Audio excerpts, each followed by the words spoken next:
In this video, I'll show you how to check your GPU temperature in Windows 11. So join me, Mark, a network engineer with 26 years experience of working for ISPs, managed service providers and corporations, and also a gamer as well. So let's get started. So first off, what we want to do is go down to the start button down here at the bottom of the screen, right click and click Task Manager. Here we go.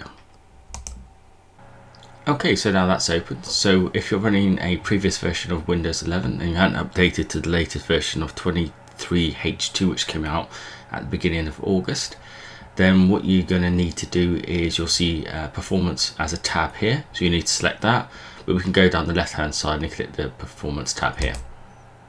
So once in here, we're going to slide all the way down and look for GPU. And then we can see our GPU temperature right here. And mine's currently running between 47 and 48, but we can also see the utilization of the GPU, the amount of memory, of the dedicated memory we're using, and the shared memory as well here. So I hope this video has been informative, and I will catch you in the next one.